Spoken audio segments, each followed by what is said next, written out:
Hi everyone, it's your favorite best-selling author, Marty Davis.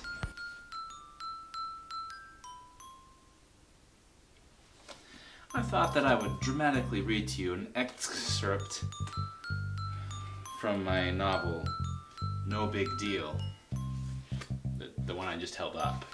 With no further ado, with long purpose...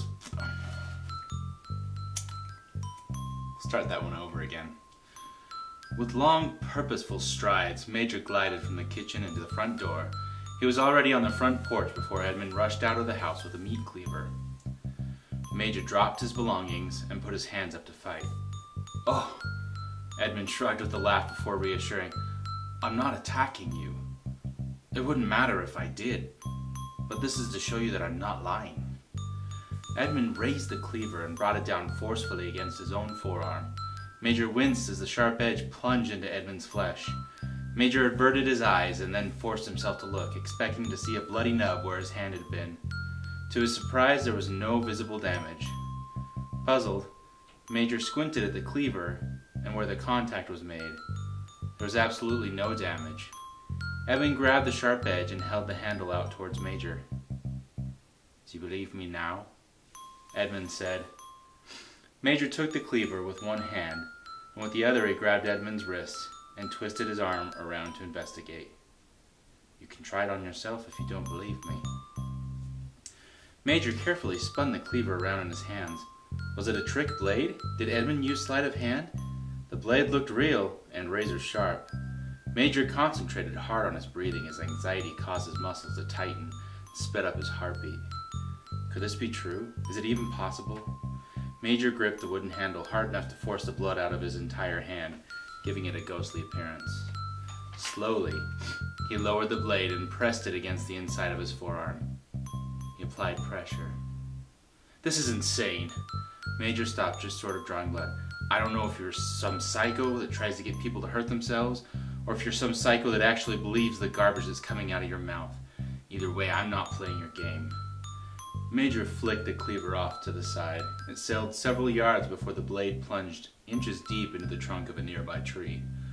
Despite the severity of the evening, both men took a moment to nod at the feat, impressed. "That was cool," Major admitted, "but I'm still not playing your game. Why don't you show me some of your other powers you were talking about?" "I can't," Edmund said. "I temporarily lose them when I pass the gift on. We're on the same level right now. It'll be a year until I'm back to where I was 30 minutes ago." "That's not even a convincing lie." "Why can't you see I'm telling the truth?" Edmund pleaded. "Think about it before you walk away. It's not like I go and do this every year. I don't do this every century." "And now you claim to have lived for centuries?" Major sighed. "I guess you're going for broke with this gag. I can admire that. If you're going to do something, do it right." Major walked to his car and opened the door. "You'll come around," Edmund said. He sounded confident in spite of his defeated body language. "You'll figure out you're special. And then, you won't be satisfied with your job delivering pizzas anymore." That's it for now. Now that I have the equipment, I am going to end up putting the whole thing into audiobook form. I just don't know when I'll have time for that.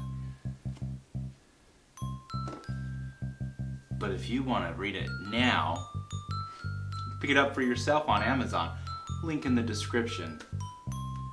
So,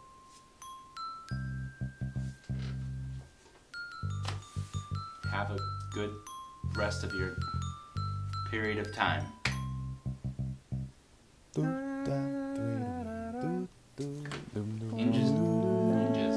Inches. Goodness.